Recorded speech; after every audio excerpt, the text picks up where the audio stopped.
এই ভিডিওটা বেশ কয়েকদিন আগের, যখন বিথি আপু দেশের বাইরে থেকে বাংলাদেশে এসেছিল। আর আমি খুবই অবাক হয়েছি এটা দেখে যে বিথি আপু আমার জন্য গিফট এনেছে। শুধু আমার জন্য না, সবার জন্য গিফট এনেছিল। হ্যালো এভরিওয়ান, তো বিথি আপুরা বিদেশ থেকে চলে এসেছে আর বিথি আপু আমার জন্য একটা গিফট এনেছে। আমার এটা অনেক বেশি ভালো লেগেছে আর এটা পুরোটাই আমি একদমই আনএক্সপেক্টেড ছিল যে বিথি আপু আমার জন্য কোনো গিফট আনবে। এটা অনেক সুন্দর না?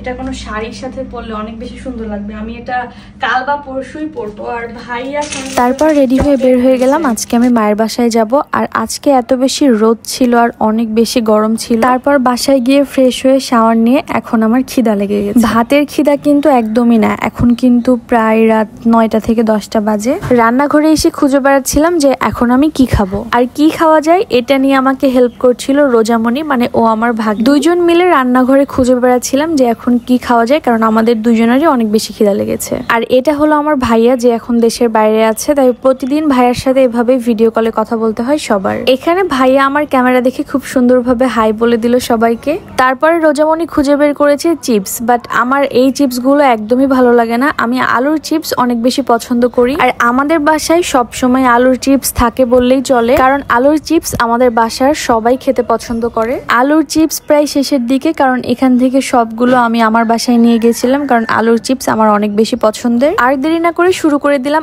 আলুর চিপস ভাজা। আলুর চিপস কিন্তু আমার বাড়িতেও আছে, কিন্তু আমি একদমই খাই না, বাট মায়ের বাসায় আসলে এটা ওইটা খেতে ইচ্ছা করে সব সময়। আমি রান্নাঘরে যখনই কোনো কাজ করতে যাই, পুরো রান্নাঘর একদম এলোমেলো হয়ে যায়। দেখেন রান্নাঘরটার খুব খারাপ বেশ অবস্থা করে ফেলেছি, বাট রান্নাঘর থেকে বের হওয়ার আগে আমি সবকিছু ক্লিন করে বের হব, কারণ অপরিষ্কার আমি খুবই অপছন্দ করি। সেটা আমার বাড়ি হোক বা অন্য কারো বাড়ি হোক বা মায়ের বাড়ি হোক, যেখানেই অপরিষ্কার থাকে এটা আমার কেমন জানি খুবই বিরক্ত লাগে, মনে হয় নিজেই কাজ করি।